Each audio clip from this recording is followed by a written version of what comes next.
Hello, and thank you for standing by. My name is Bella, and I will be your conference operator today.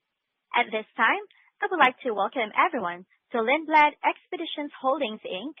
2025 fourth quarter and full year financial results. All lines have been placed on mute to prevent any background noise. After the speaker's remarks, there will be a question and answer session. We do request for today's session that you please limit to 2 questions. If you would like to ask a question during this time, simply press star, then the number 1 on your telephone keypad. To withdraw your question, press star 1 again. I would now like to turn the conference over to Rick Goldberg, Chief Financial Officer. You may begin. Thank you, operator. Good morning, everyone, and thank you for joining us for Lindblad's fourth quarter 2025 earnings call. With me on today's call is Natalya Leahy, our Chief Executive Officer. Natalya will begin with some opening comments, and I will follow with details on our 2025 results and 2026 expectations before we open the call for Q&A. As always, you can find our latest earnings release in the investor relations section of our website. But before we get to all of that, I'd like to remind everyone that the company's comments today may include forward-looking statements. Those expectations are subject to risks and uncertainties that may cause actual results and performance to be materially different from these expectations. The company cannot guarantee the accuracy of any forecast or estimates, and we undertake no obligation to update any such forward-looking statements. If you would like more information on the risks involved in forward-looking statements, please see the company's SEC filings. In addition, our comments may reference non-GAAP financial measures. A reconciliation of the most directly comparable GAAP financial measures and other associated disclosures are contained in the company's earnings release. With that out of the way, I'll turn the call over to Natalya. Thank you, Rick. Good morning, everyone. Well, we are very excited to share our progress and results today. As we begin this call, I'd like to start with the words from our founder, Sven Lindblad. We have always had a very distinct North Star. If we can provide people with extraordinary experiences in the world's most charismatic places, they form a connection with the natural world that is truly profound. This year, as we celebrate the 60th anniversary of the very first non-scientific expedition to Antarctica led by Sven's father, this North Star feels as relevant as ever. It guides us in every decision, every day. Rick and I recently marked our first year in the company aboard National Geographic Resolution in Antarctica. And standing on the bridge, as Captain Martin noted that we were the southernmost passenger ship in the world for days. And later skiing with expedition leader Stefana towards a glacier with emperor penguins nearby. It's moments like this that remind us what truly sets Lindblad Expeditions apart. Unmatched expertise, intimate ships, and deeply authentic experiences. That commitment is not only philosophical, it drives results. In 2025, we delivered record guest satisfaction scores and record financial performance, while strengthening our operating discipline and accelerating progress across all 3 strategic pillars. To that end, we've also rounded up our strong leadership team with the recent addition of a new Chief Marketing Officer, Mike Fulkerson, who brings extensive experience across hospitality, luxury, expedition, and cruising sectors. Turning to our results, full-year revenues reached a record $771 million, representing 20% growth year-over-year. We achieved record crossing yields to $1,335 per guest night, the highest in the company's history. Our adjusted EBITDA increased 38% to another record of $126.2 million, with margins expanding 220 basis points to 16.4%, reflecting our operational discipline and the scalability of our business model. We also strengthen our balance sheet position, improving our net leverage from 4.6 times at the end of 2024 to approximately 3.1 times by year-end 2025. These full-year achievements were punctuated by our strong fourth quarter results, with revenues increasing 23% to $183.2 million. The Lindblad segment delivered 28% revenue growth, driven by an 11% increase in net yields to $1,279 per guest night, while occupancy rose to 87% from 78% in Q4 2024. Our land experiences segment maintained its momentum with 16% revenue growth, underscoring strength across our entire portfolio. Let me walk you through how we achieved these results across our three strategic pillars. Our first pillar focuses on maximizing revenue generation through occupancy pricing and deployment optimization. I'm proud to update you on our progress across multiple initiatives in this area. Our relationships with Disney continues to expand our reach through broader distribution to broader audiences, contributing to strong performance across key channels. As an example, bookings from earmarked Disney travel agents increased 35% for the full year. Our onboard expedition sales program rollout resulted in nearly 3 times as many bookings in 2025 compared to 2024. Importantly, the percentage of guests booking within 30 days from a voyage has doubled since the launch of the program, leading to expanded booking curve and higher repeat rate. Our outbound sales program gained significant traction, with sales increasing 97% for the full year. We continue to see this as a high-potential channel that is in its early stages. Our online bookings increased 52% year-over-year, fueled by strong demand generation through our National Geographic partnership, as well as significant enhancements to our web platform. Our extension revenues increased 45% for the year. We are pleased that we are seeing customers take full advantage of our full range of expedition offerings as they travel with us.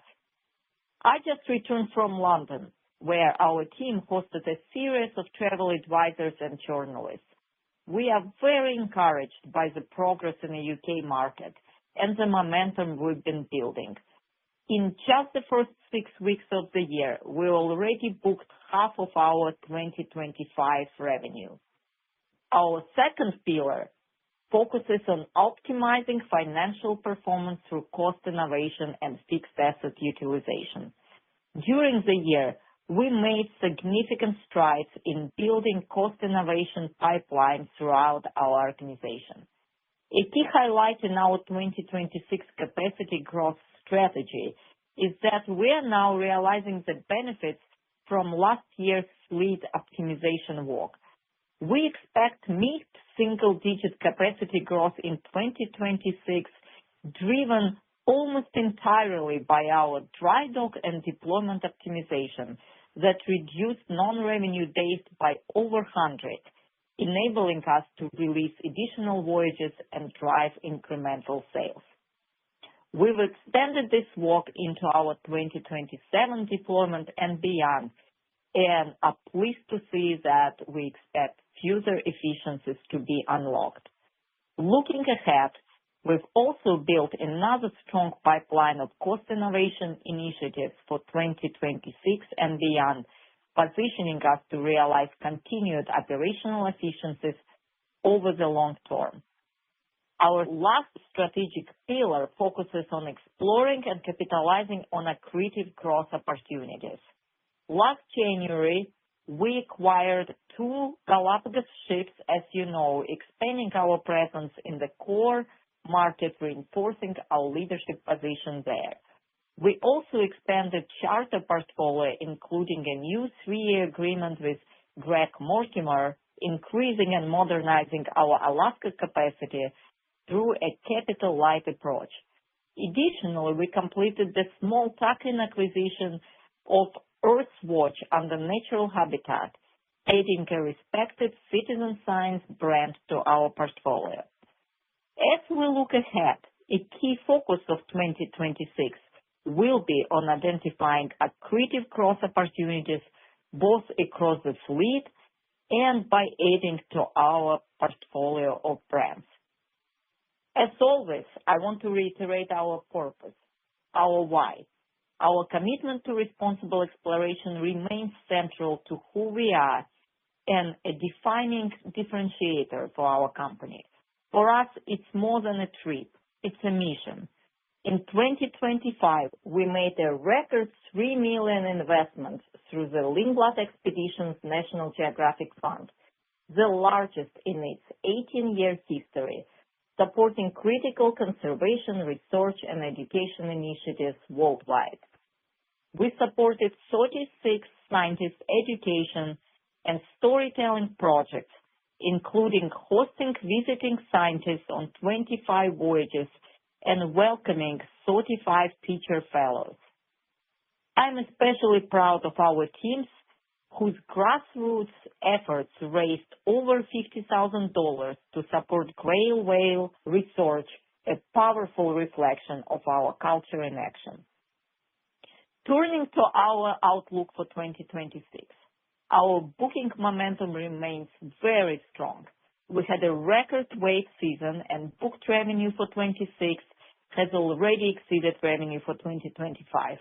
We are seeing similar positive trends for 2027 bookings, both across land and expedition segments. We are guiding full-year revenues and adjusted EBITDA in the range of $800 to $850 million and $130 to $140 million, respectively. Rick will provide more details on the pacing of our earnings build this year, but we are excited by our momentum and are optimistic about the opportunities ahead of us. In closing, 2025 was a foundational year, laying the groundwork for sustained profitable growth in years ahead.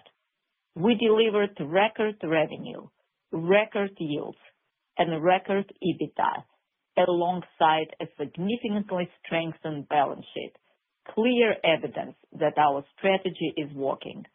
These results reflect our team's discipline, execution, and long-standing commitment to our North Star. Thank you for your continued confidence in Lindblad Expeditions. I'll now turn the call over to Rick for the financial results. Thank you, Natalia.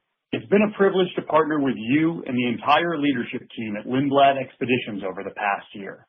And traveling with you to Antarctica aboard the National Geographic Resolution and to Churchill, Canada to see the polar bears with Natural Habitat were two personal highlights. 2025 was a record-setting year for Lindblad Expeditions. We achieved the highest guest satisfaction scores in our history, the highest net yield, and the highest EBITDA, a testament to the strength of our brand, our strategy, and our team. Total company revenues for 2025 were $771 million, an increase of $126.3 million, or 19.6% versus 2024. Lindblad segment revenues were $495.6 million, an increase of $72.3 million, or 17.1% compared to the prior year. Occupancy increased 10 percentage points from 78% to 88%, and net yield per an available guest night increased 14.1% to $1,335, the highest in company history. Land experience segment revenues were $275.4 million, an increase of $54 million, or 24.4% compared to 2024, driven by a 16% increase in guests and a 7% increase in revenue per guest. Turning now to the cost side of the business, operating expenses before stock-based compensation, transaction-related expenses, depreciation and amortization, interest and taxes increased $91.3 million, or 16.5% versus 2024. Specifically, cost of tours increased $55.4 million, or 15.3%, driven by operating additional voyages and trips and the inclusion of a full year of the results for Thomson Group.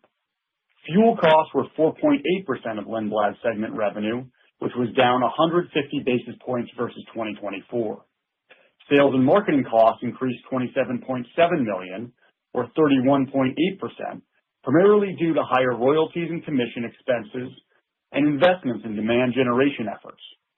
General and administrative costs, excluding stock-based compensation and transaction-related expenses, increased $8.2 million, or 7.8% versus a year ago, driven by higher personnel costs and the inclusion of a full year of results for Thomson Group, partially offset by $5.3 million of employee retention tax credits. 2025 adjusted EBITDA was $126.2 million, the highest result in our history, and an increase of $35 million, or 38.4% versus the prior year. This was driven by a $20.4 million, or 34.3% increase in the Lindblad segment, and a $14.6 million, or 46% increase in the Land Experiences segment. EBITDA margin improved 220 basis points from 14.2% in 2024 to 16.4% in 2025. Net loss available to stockholders was $34.6 million, or 63 cents per diluted share, versus 67 cents per diluted share in 2024, driven by improved operating income, offset by a $23.5 million loss on extinguishment of debt related to our August refinancing, and higher depreciation and amortization, primarily from the addition of the National Geographic Gemini and Delfina to our fleet. Looking quickly at the fourth quarter of 2025, revenues increased $34.6 million, or 23.4%, compared to the same period in 2024. Lindblad segment revenues increased to $25.2 million, or 27.8%, driven by a 9 percentage point increase in occupancy to 87%, and an 11.2% increase in net yield per available guest night. Land Experiences revenues increased $9.3 million, or 16.1%. Adjusted EBITDA for the fourth quarter was $14.2 million, an increase of approximately $700,000, or 5.4%, from the fourth quarter a year ago. This was driven by a $2.5 million increase in the Land Experiences EBITDA, partially offset by a $1.8 million decline in Lindblad segment EBITDA. As we previously shared, Q4 EBITDA was impacted by an increased number of dry and wet docks and a shift in the timing of our marketing spend to set the stage for wave season. Turning to the balance sheet, we ended the year with total cash of $289.7 million, an increase of $73.6 million versus the end of 2024. The increase reflects $111.6 million in cash from operations, due primarily to the strong results of the business and increased bookings for future travel. We used $67.3 million of cash for investing activities, which includes the acquisition and refurbishment of 2 Galapagos vessels. For the full year, we generated $63.8 million in free cash flow. On January 20th, we announced the mandatory conversion of our 6% Series A convertible preferred stock. Following the refinancing of our debt in August, this transaction further simplified our capital structure and strengthened our balance sheet by eliminating our interest obligation and removing the risk of needing to repay the preferred stock in cash at maturity. With this conversion behind us, we remain focused on pursuing accretive growth opportunities, including fleet expansion through charters, acquisitions, and potential new builds, as well as continuing to expand our portfolio of world-class land-based experiences. Turning to full-year guidance, I'm pleased to share our outlook for 2026. Available guest nights are expected to increase 4.5% to 5%, about half of which is driven by optimizing our deployment and minimizing our non-revenue days. We also benefited from the full-year contribution of our 2 new Galapagos vessels and additional charter offerings. This capacity growth will be weighted toward the first half of the year. As Natalia mentioned, booking momentum remains strong, We delivered a record wave season, and booked revenue for 2026 has already surpassed full year 2025 revenue. We are also seeing encouraging trends in 2027, with bookings pacing ahead of 2026 at the same point last year. Net yield per an available guest night is expected to increase 4% to 5%. As a result of heavier capacity growth in the first half, mainly outside of our core most profitable geographies, we anticipate a more modest net yield growth early in the year with stronger performance in the second half. For 2026, we expect total company tour revenue in a range of $800 million to $850 million. We remain focused on cost innovation with more than 20 targeted initiatives designed to enhance efficiency while preserving our commitment to a world-class guest experience and responsible exploration.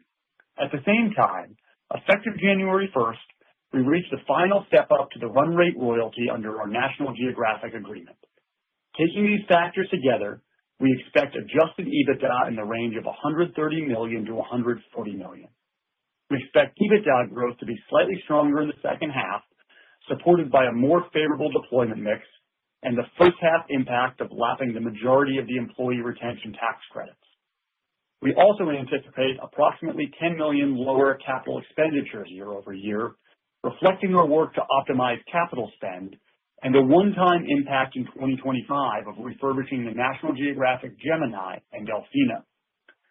After 1 year at Lindblad Expeditions, Natalia and I are even more confident in the long-term potential of this business and remain firmly committed to executing against the strategic pillars we outlined a year ago. First, maximizing revenue generation through occupancy, pricing, and deployment.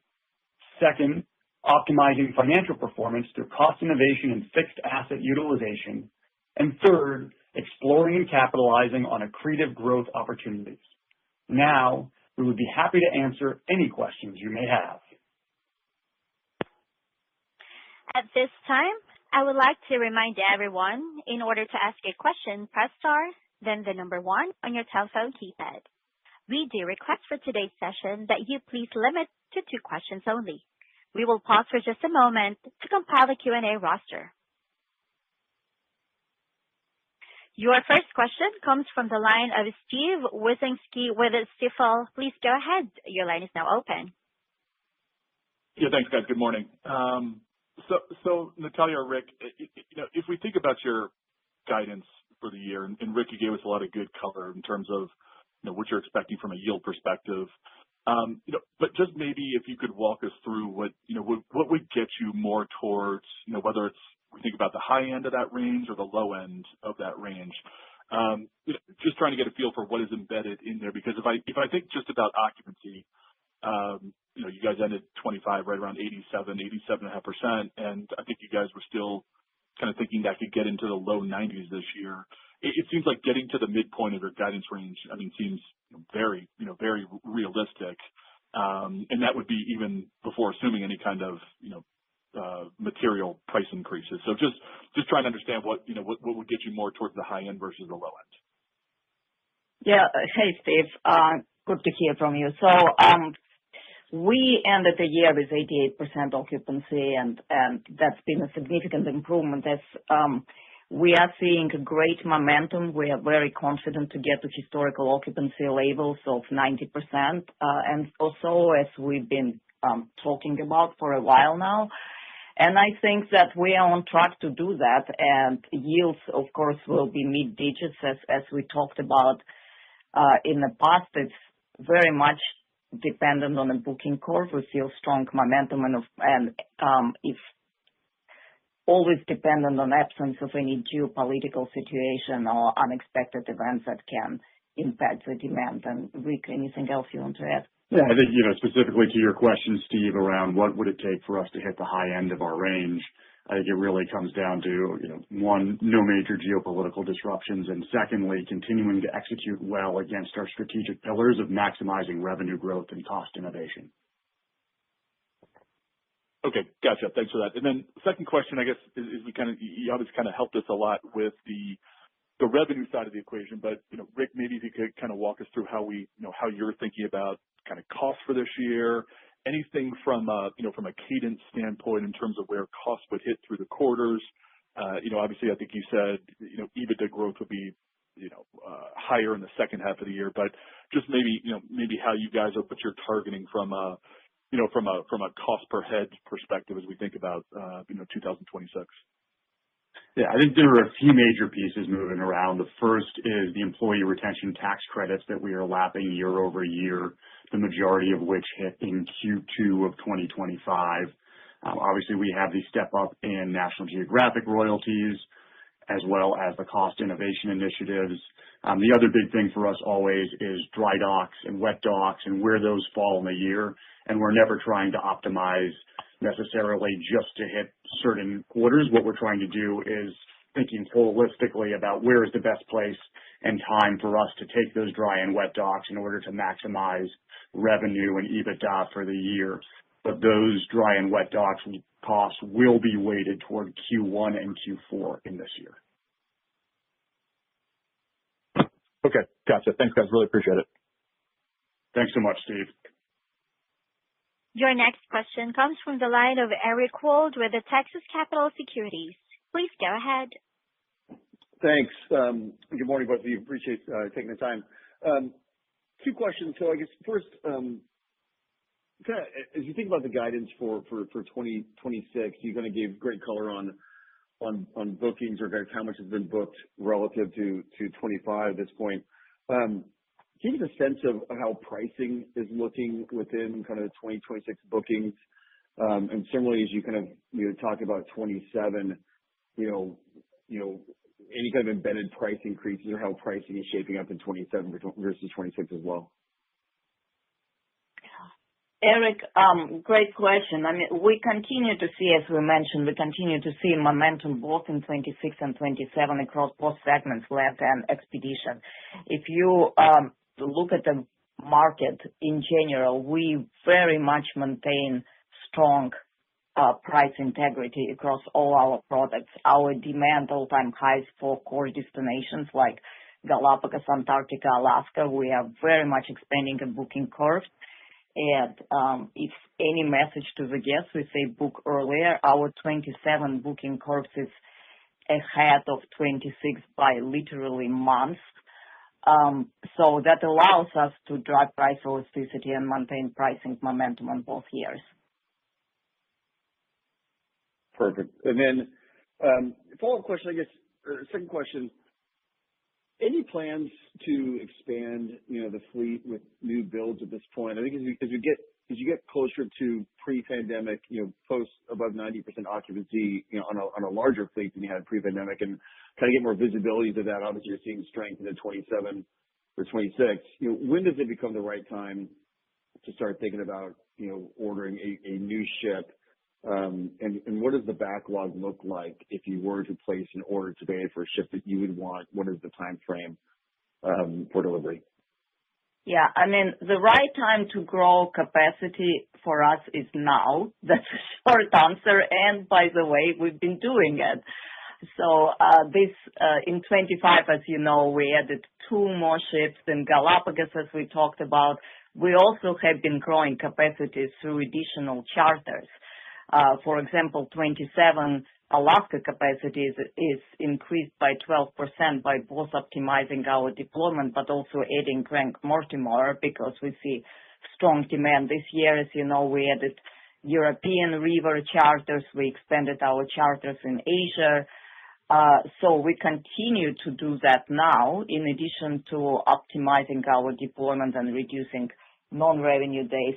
We are looking at acquisitions of the ships or new builds actively. There is nothing to announce yet. But pipeline, if we were to go new build route, is approximately 4 years. Perfect. Thank you, Colleen. Question comes from the line of Mike Albanese with StoneX. Please go ahead. Yeah, hey, good morning, guys. Thanks for taking my questions. It's a couple quick ones. First, regarding bookings, you provided nice color there. I'm just trying to get a sense of seasonal cadence. Is booking activity usually pretty stacked here in Q1? I guess I'm trying to get a sense on, whether we can kind of expect that momentum to continue to build throughout the year, or does it generally kind of tail off as the year goes? Well, we did just complete the record wave, and this is a time where there are a lot of bookings done, and that's just coming to completion. I think we had to extend it by a week or so. But generally, our business sees bookings throughout the year at a pretty consistent level because we operate in destinations like Galapagos year-round. So we're completing the wave now, but people are still booking for the summer vacation and start really planning next winter and spring. There is not a significant booking seasonality in a business. There is obviously seasonality in revenue stream, as you know, and Q3, Q4 are generally very, very accretive because of Antarctica and Alaska season. But bookings are relatively consistent throughout the year. We do see an expanded booking curve, which is a great thing for us to see, and we've been intentionally driving it. So 27 bookings ahead of 26, 26 bookings ahead of 25, and that allows us to drive pricing elasticity and booking momentum. Awesome. That's great context. Thank you. Nice job. And then secondly, just wanted to touch on some of the momentum you're seeing in online bookings here. You obviously have a few initiatives, marketing, expansion of the National Geographic relationship. Could you just talk about kind of the key drivers to the 50% plus growth? And then second to that is, there's an initiative you have to basically grow international bookings, and you just came back from the UK. I mean, are we seeing a lift from that yet in these numbers, or is that still kind of, yet to come? So there are two good questions. The web platform is obviously a very, very accretive platform for us, so we're very pleased with the progress there. And I think it's like Rick mentioned, it's driven by two major initiatives. One is we actually did a number of updates of our web platform. We completely changed our platform, but we also enhanced our search engine capabilities there, the booking capabilities, the way the web platform flows and allows higher lead generation. And then, of course, our partnership with National Geographic Disney is driving more leads to our website. So those are the two major drivers of increased web platform bookings. Question on international markets. We launched our brand in UK market last May. We are very committed to that market, and we're finally seeing a very real booking momentum. As I mentioned, in the first 6 weeks of this year, we already booked almost half of total 2025 annual revenue. So we will continue to be committed to that market, and we also plan to expand our efforts in Australia. Awesome. Thanks for the time, guys. All right. Well, before you go to the next question, I did want to clarify, I think, question from Eric before on the new build. If we were to go a new build pipeline, I mentioned it's a 4 years pipeline approximately, but just a reminder, in this industry, as you know, you start publishing destinations around 3 years ahead. And so you start selling cycle about 2.5 years ahead of actually delivering the ship, which drives an increased deposits before you pay for the new build. So I think it's just an important clarification I thought to share.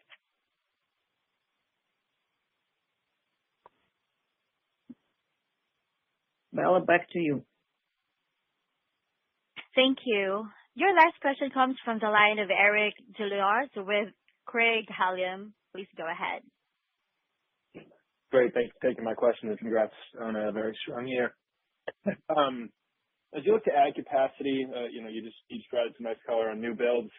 In terms of acquiring vessels or signing charter partnerships, acquiring new land-based experiences, can you kind of talk about the competitive environment around those right now? Are you seeing the number or quality of bidders either increase or decrease? Just, any kind of commentary on the overall competitive landscape when it comes to acquiring new vessels and experiences. I mean, I think that when it comes to acquiring new vessels and experiences, it's less about competition and just what's available in the marketplace. And so, we're constantly looking for opportunities to acquire vessels that meet our standards for our guest experiences. But the reality is, there aren't a lot of vessels that meet those criteria, and certainly not available in the marketplace today. And then similarly, in terms of land experiences, I think that for many of these founder-led businesses, we are the preferred buyer given our commitment in terms of what we believe in, responsible exploration, as well as how we've worked so effectively with the founders who have come on board as part of the broader Lindblad family over the course of the last decade. However, it's really about sourcing opportunities that are unique to us more so than competing with other folks who are out there who are trying to buy similar businesses. That's helpful. Thanks for taking my question. Congrats again. That concludes our Q&A session. I will now turn the call back over to Rick Goldberg, Chief Financial Officer, for closing remarks. Just want to thank everyone for your continued support and interest in Lindblad Expeditions and to our team on a really strong 2025. And we remain very excited about the year ahead. Thanks so much, everyone. Bye. Ladies and gentlemen, that concludes today's call. Thank you all for joining, and you may now disconnect. Everyone have a great day.